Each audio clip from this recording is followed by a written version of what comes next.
scope to vein.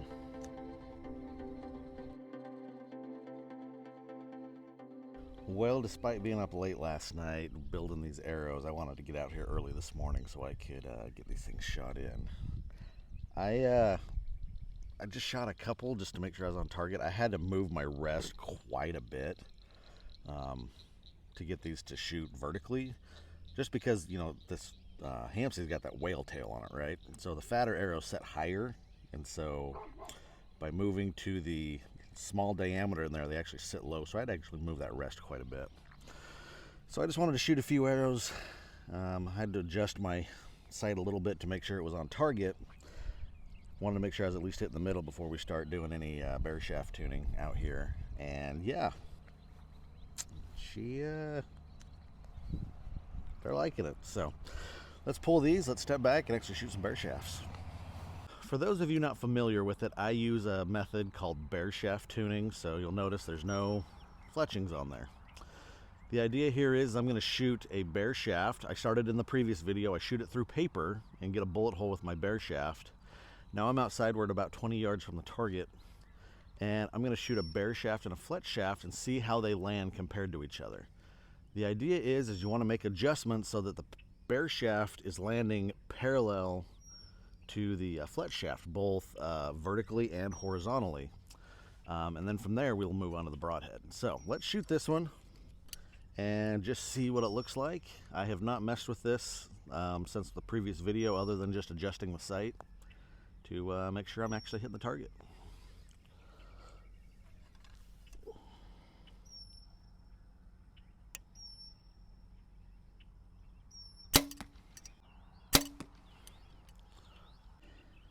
Well, and this is why I'm convinced this method works.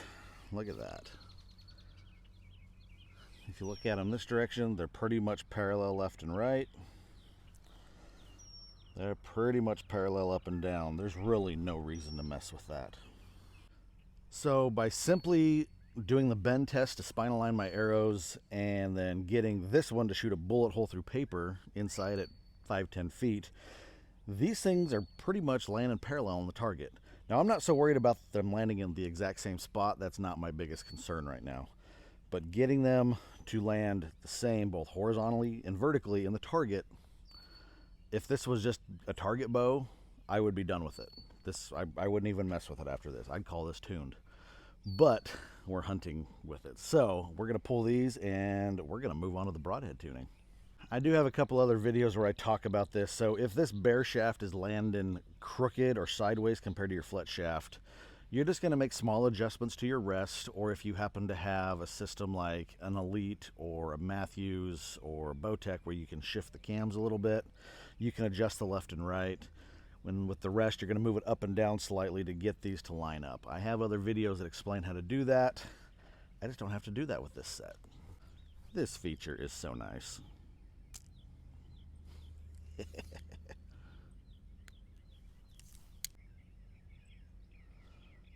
Cutthroat single bevel. So these are the broadheads. I hope that I can get this thing to fly well despite going as fast as it is, because I've been told it's hard to get fixed blades to fly, you know, if you get above 280. I'm shooting like 292. So here we go, 20 yards with the broadhead.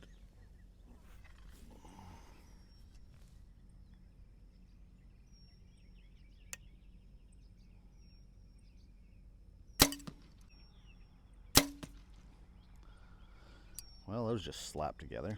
Kicks and giggles, let's shoot the bareshaft down there with them.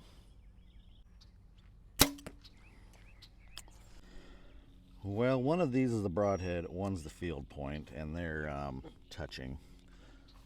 Bareshaft landed just a little outside the group, but again, it's perfectly aligned left and right, up and down. So I think what we're going to do is say it is broadhead tuned at 20.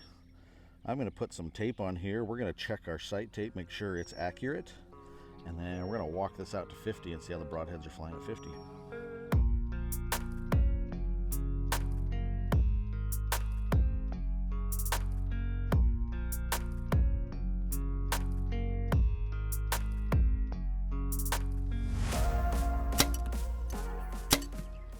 This is what I love about this trophy ridge. I can just break this loose and micro adjust these things. So we need to go down just a hair. Come left just a hair.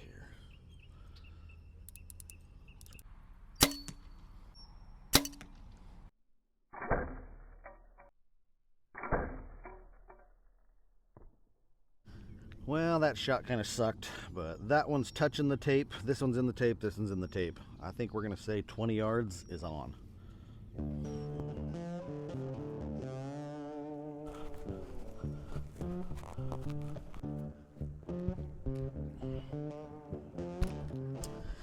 Well, I think we could argue that sight tape's pretty solid. I couldn't tell you which ones are which. That's a 30, 40, 50, just a hair left. So, let me work a broadhead backwards and just see what the broadhead's doing. Well, I just shot the broadhead down there. It's hitting the target at 50 yards, so I'm not going to lose it. So what we're going to do now is do a broadhead tune at 50 yards and see where they're landing. Broadhead tuning at 50 yards. This is where you can start chasing your tail and cause yourself to go crazy. So, broadhead tuning and bareshaft tuning is essentially the same thing. It's just I can't bareshaft tune out to 50 yards. I know some people say they do. I can't. So, to make sure this thing's flying perfect at 50 yards, I am now going to shoot a broadhead and a flet shaft at 50 just to see how they're landing, and we'll make adjustments if we need, which I think we got to make just a little bit. So let's try this. Broadhead first. Always. Always broadhead first.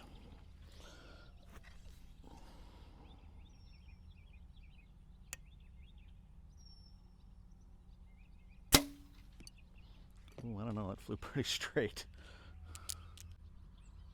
These things are close. Let's put another field point down there just to make sure I'm grouping.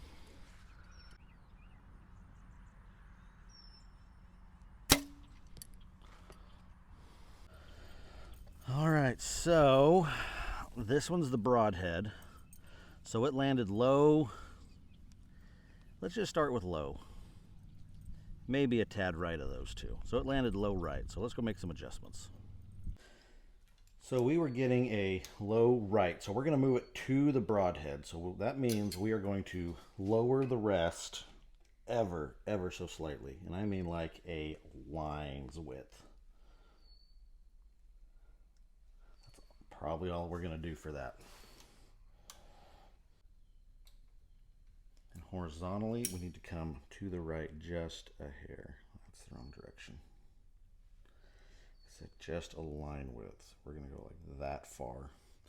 You do not want to move this a lot, broadhead tuning at 50. I'm going to emphasize this one more time. When you're broadhead tuning, you are moving the rest so small, especially if you're doing this at 50 yards. You are making just the slightest, smallest adjustments. So let's see where this put us.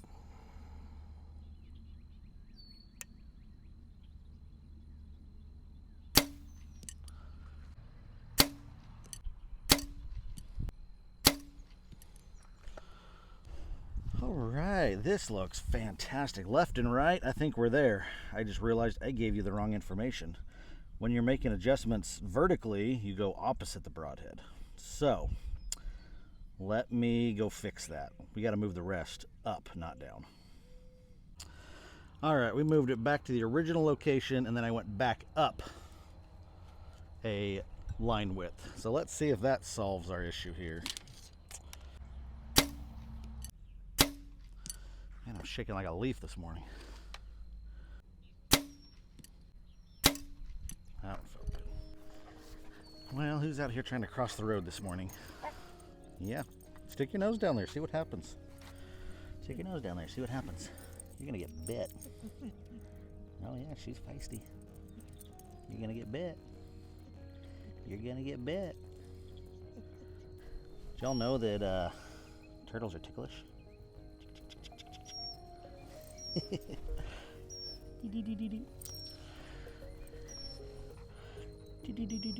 Tickle their back feet, they do not like that. Molly, get out of the way so she can go to the pond. Yo, run quick. Molly, leave her alone.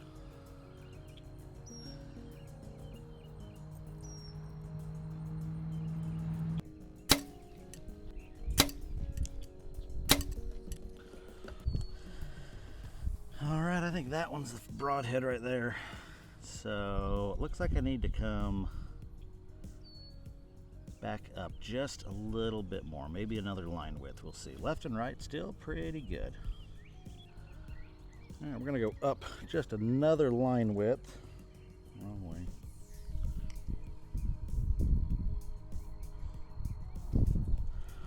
For the broadhead. Try this one more time.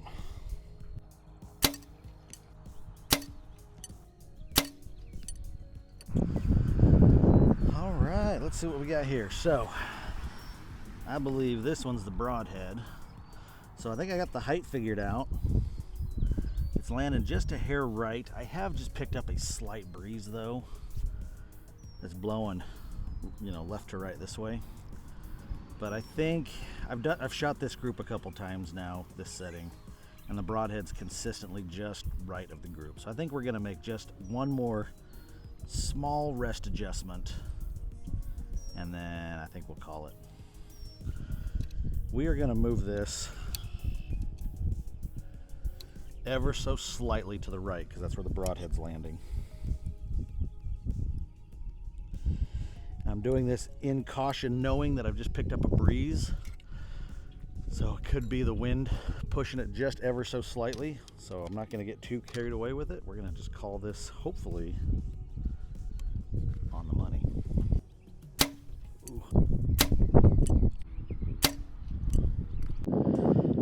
Well, I think we're going to call that good enough. That is a solid group, and one of those is the broadhead. I don't know which one, but one of them is. Yeah.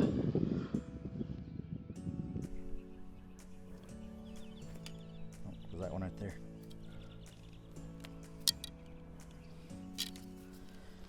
Well, despite moving the rest the wrong way on the first setup vertically, that took one step longer than it should have.